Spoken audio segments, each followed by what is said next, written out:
সুপ্রিয় দর্শক, ফ্যামিলি লিমিটেডের রোজকার গল্পে আজ আমি আপনাদের বলবো আমাদের সন্তানদের প্রসঙ্গে। সংসারে আমরা যারা বড়রা আছি, আমরা তো আমাদের ভালো নিয়ে চিন্তা করি, কিন্তু সেই সাথে আমরা অধিক চিন্তা করি আমাদের ভবিষ্যৎ প্রজন্ম মানে আমাদের সন্তানদের বিষয়ে।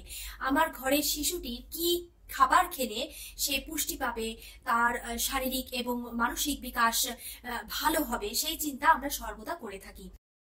এবং কখনো কখনো আমাদের ক্রয়সীমার বাইরে গিয়েও আমরা তাদের জন্য বিভিন্ন হেলথ ড্রিঙ্কস যেমন হরলিক্স, কমপ্লেন, পিডিয়াশিওর এরকম বিভিন্ন ধরনের হেলথ ড্রিঙ্কস বাজার থেকে কিনে নিয়ে আসছি, এবং এইটা এক গ্লাস তাদের হাতে তুলে দিয়ে আমরা মনে করছি যে আমার সন্তানটির নিশ্চয়ই কোনো ভালো কিছু হচ্ছে, মানে তার মেধা, তার শারীরিক বিকাশ নিশ্চয়ই হচ্ছে।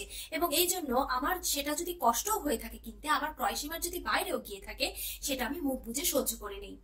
কিন্তু দর্শক, আপনি কি জানেন যে এমন কিছু খাবার যেটা আমাদের চারপাশেই আছে, আমাদের ক্রয় সীমানার মধ্যে, এবং হয়তো আমরা রোজই কোনো না কোনো ভাবে সেটা বাজার থেকে কিনে নিয়ে আসি, কিন্তু হয়তো আমরা সেই খাবারটি আমার শিশুটিকে খাওয়াই না, কিংবা আমার শিশুটি সেই খাদ্যাভ্যাসে পরিচিত মানে হয়ে ওঠে না, তাকে রেগুলার খাবারে সেইগুলো আমরা সচেতন ভাবে দেই না। কিন্তু সেই সব খাবারগুলো যদি আমরা আমাদের শিশুদেরকে প্রতিদিন সচেতন ভাবে খাওয়াই, তাহলে আমাদের শিশুর মানসিক বিকাশ স্বাভাবিকভাবেই তৈরি হবে এবং সে মেধাবী হিসেবে পরিচিতি লাভ করবে। সেই খাবারগুলো কি কি? প্রথমে আমি বলবো টমেটোর কথা। টমেটোতে আছে লাইকোপেন নামক অ্যান্টিঅক্সিডেন্ট, যা দেহে প্রবেশ করার পরই ব্রেন সেলের ক্ষমতাকে বাড়িয়ে তোলে এবং সেই সঙ্গে টক্সিক উপাদানেরা যাতে মস্তিষ্কের কোনো ক্ষতি না করতে পারে সেই খেয়ালও রাখে। ফলে ব্রেইনের বিভিন্ন রোগ, অ্যালঝাইমার্স এবং ডিমেনশিয়ার মতো রোগে আক্রান্ত হওয়ার সম্ভাবনা অনেক কমে যায়। এরপরে আমি বলবো হলুদের কথা। হলুদ এমন একটি প্রাকৃতিক উপাদান যা আমরা প্রতিদিন রান্নায় ব্যবহার করে থাকি। আমরা বাঙালিরা হলুদের ব্যবহার খুবই করি, কিন্তু কাঁচা হলুদ খাওয়াও খুবই উপকার। এবং আমরা হয়তো জানি না অনেকেই যে হলুদে এমন একটি উপাদান আছে যেটা মস্তিষ্কে প্রবেশ করার সাথে সাথে এটা মস্তিষ্কের বিভিন্ন ধরনের প্রদাহকে কমায় এবং এর বুদ্ধি বিকাশে অত্যন্ত গুরুত্বপূর্ণ ভূমিকা পালন করে। তারপরে আমি বলছি আখরোটের কথা। আখরোট, যাকে ইংরেজিতে ওয়ালনাট বলে, এই আখরোটে আছে প্রচুর পরিমাণে vitamin, omega 3 fatty acid, copper, magnesium এবং ফাইবার, যা নানাভাবে মস্তিষ্কের ক্ষমতাকে বাড়িয়ে তোলে এবং সেই সঙ্গে দেহে উপকারী ব্যাকটেরিয়ার সংখ্যাও বাড়ায়। ফলে সব দিক থেকে এটা মস্তিষ্কের বিভিন্ন উপকার করে থাকে এবং আমাদের স্বাভাবিকভাবে বুদ্ধিবৃত্তিকে বাড়িয়ে তোলে। পরে আমি বলছি অলিভ অয়েলের কথা। অলিভ অয়েলটা হয়তো এশিয়ান রান্নায় মানে আমরা বাঙালিরা রান্নায় খুব একটা ব্যবহার করি না, কিন্তু আমরা যদি জানি যে অলিভ অয়েল আমাদের জন্য কতটা উপকারী, নিশ্চয়ই তাহলে আমরা অল্প অল্প করে বিশেষত শিশুদের খাবারে অলিভ অয়েলের ব্যবহার বাড়াবো। অলিভ অয়েলে আছে পলিফেনল নামে একটি উপাদান, যা ব্রেনের বৃদ্ধিকে সাহায্য করে। ফলে ব্রেনের যে নার্ভ যে সেলগুলো আছে এদের কার্যক্ষমতা বেড়ে যায়। এরপরে আসছে নারকেল তেলের কথা।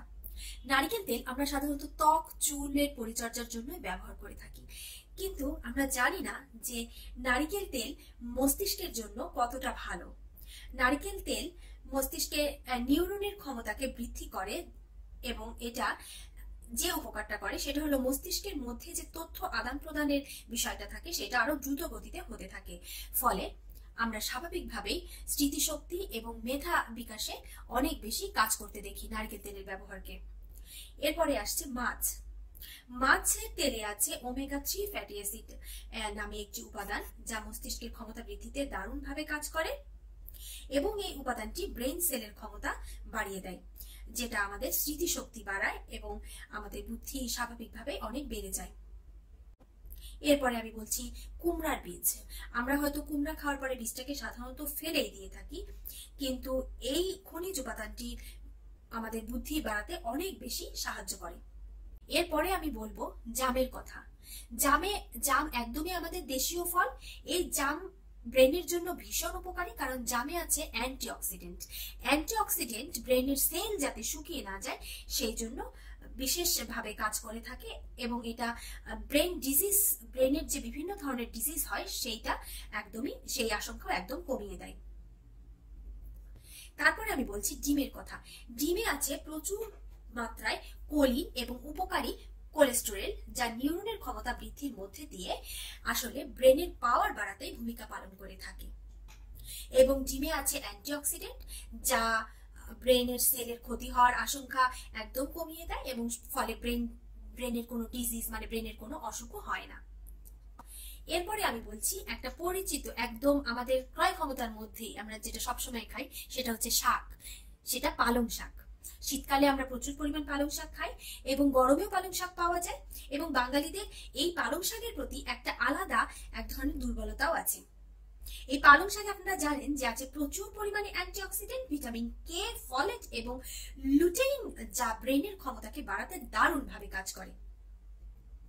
তাহলে দর্শক, আর দেরি নয়, ঘরোয়া এই খাবারগুলি খাওয়ার জন্য আপনার শিশুকে উদ্বুদ্ধ করুন এবং তার সুঅভ্যাস গড়ে তুলুন। ফ্যামিলি লিমিটেডের পক্ষ থেকে সবার জন্য অসংখ্য শুভকামনা। সবাই অনেক সুস্থ থাকুন, ভালো থাকুন এবং আমার জন্য শুভকামনা রাখবেন। ধন্যবাদ।